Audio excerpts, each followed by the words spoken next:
تو وہ جو ایک رافضی بیٹھا ہوا ہے امریکہ کے اندر، کیا نام ہے اس کا؟ نہیں وہ نہیں، حسن اللہ یاری، ہاں تو اس کی آپ ذرا ویڈیوز دیکھیں نا، وہ یہی ساری روایتیں بلادری سے ہی لا کے دکھا رہا ہے نا، اور وہ اہل سنت کے ائمہ کا مذاق اڑا رہا ہے نا۔ مجھے لوگ کہتے ہیں حسن اللہ یاری کو جواب دو، میں کیا جواب دوں اس کو؟ میں جواب دوں گا تو آپ میرے پر 295 لگائیں گے، آپ لوگ جواب دینا۔ لوگوں سے لاکھوں روپے چندہ آپ لوگ لیتے ہیں، ٹھیک ہے جی، دین کی خدمت کے نام کے اوپر پوری قوم کو آپ نے آگے لگایا ہوا ہے، تو جب آپ کے اوپر اہل سنت کے منہج پہ کوئی حملہ ہوتا ہے تو مجھے کہتے ہیں کہ آپ جواب دیں، جواب بھی آپ دیں نا۔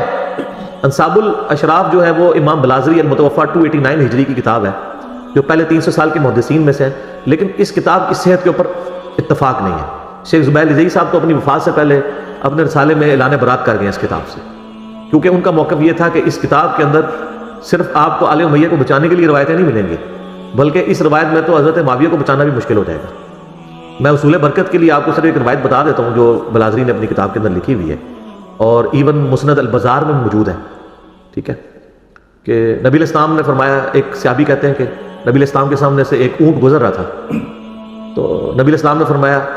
اس اونٹ پر بیٹھے ہوئے پہ بھی لعنت، اس کے ہانکنے والے پہ بھی لعنت، اور اس کی مہار پکڑنے والے پہ بھی لعنت۔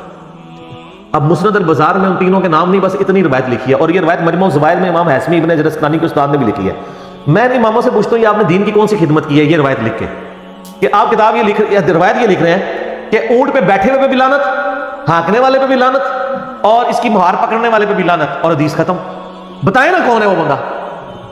تو چھوڑ، تو بلازری نے بتا دیا نا کون ہے، ٹھیک ہے، تو ہم کوٹ وٹ میں آپ کو بتا دیتے ہیں۔ وہ اونٹ کے اوپر امیر شام کے والد محترم بیٹھے ہوئے تھے، اور اونٹ کو ہانکنے والے جو ہیں وہ امیر شام خود تھے، اور مہار پکڑنے والے امیر شام کے ایک بھائی تھے۔ تو یہ بلازری نے لکھا ہے،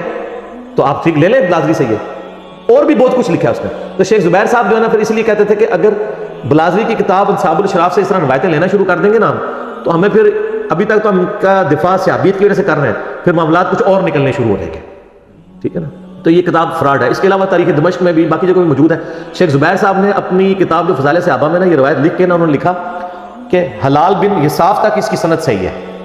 حلال بن یصاف کا واقعہ کربلا میں ہونا ثابت نہیں ہے، اس زمانے کا آدمی ضرور ہے وہ، تو لیکن انہوں نے اپنی جان چھڑائی، انہوں نے لکھا کہ سند اس کی صحیح ہے الا حلال بن یصاف، اور یہ ان کا پرانا موقف تھا۔ بعد میں تو انہوں نے مرنے سے کچھ مہینے پہلے الحدیث رسالے میں لکھ دیا کہ انصاب الاشراف کا اپنے مصنف سے ہونا ہی ثابت نہیں ہے، لہٰذا تو وہ اب میں مکتبہ اسلامیہ میں سے کہوں گا سر وہ فضائل صحابہ میں جو آپ نے یہ کہانی لکھی ہے نا 3 شرائط والی حضرت حسین کے چیپٹر میں، وہ کاٹ دو، وہ تو شیخ زبیر صاحب وفات وقت توبہ کر چکے تھے، اونٹ تک چھاپ رہے ہو، نکال دیں وہ، ٹھیک ہو گیا جی۔